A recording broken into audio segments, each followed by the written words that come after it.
Noong unang panahon, sa isang payapang baryo na napapaligiran ng bundok at kagubatan, may batang babae na kilala ng lahat dahil sa kanyang kabutihang loob. Siya si Amira. Mahilig siyang tumulong. Kung hindi siya nagdidilig ng halaman, nag-aalaga siya ng mga hayop o kaya'y tumutulong kay Lola na magluto para sa mga kapitbahay. Ngunit sa kabila ng kanyang kasiyahan, may kakaibang damdamin si Amira. Parang may hinihintay siyang mangyari, isang misteryo na hindi niya may paliwanag. Isang gabi, napanaginipan ni Amira ang isang kakaibang bagay. Sa kanyang panaginip, nakita niya ang isang maputing kuneho na nakatali sa ilalim ng malaking puno. Umiiyak ito at paulit-ulit na sumisigaw.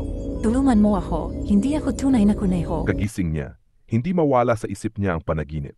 Bakit kaya ganon? Totoo kaya iyon? Bulong niya sa sarili. Punta si Amira sa kagubatan para mamitas ng prutas at maghanap ng kahoy panggatong. Habang naglalakad siya, napansin niya na parang may sumusunod na ingay, mahinang yabag at kaluskos ng mga dahon. Siguro unggoy lang iyon, sabi niya, pero hindi siya mapapakali. Maya-maya, narinig niya ulit ang yakang mahinahon. Napatigil si Amira.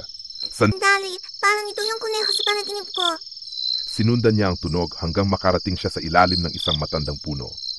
Doon niya nakita ang isang puting kuneho na nakaupo, malungkot ang mga mata at tila nanghihina. Maingat na lumapit si Amira at marahang tinanong, Hello, maliit na kuneho. Bakit ka nag-iisa? Parang umiiyak. At sa hindi inaasahang sandali, biglang nagsalita ang kuneho. Ako si Sikay, isa akong tao noon, isang babae. Ngunit hindi ko alam kung bakit ako naging kuneho.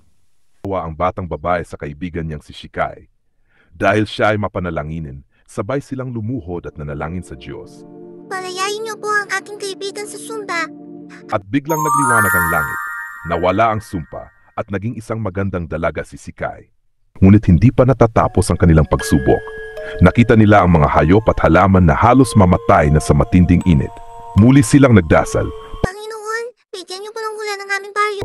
At agad bumuhos ang masaganang ulan. Nabuhay muli ang mga hayop at halaman at muling nagalak ang lahat ng tao. Mula noon, naging inspirasyon si Shikai at ang batang babae sa kanilang baryo. Naipakita nila na sa bawat hirap, mayroong Diyos na laging nakikinig at handang tumulong. Walang sumpa o problema na hindi kayang alisin ng Diyos. Ang panalangin ay makapangyarihan at laging dinirinig ng Panginoon.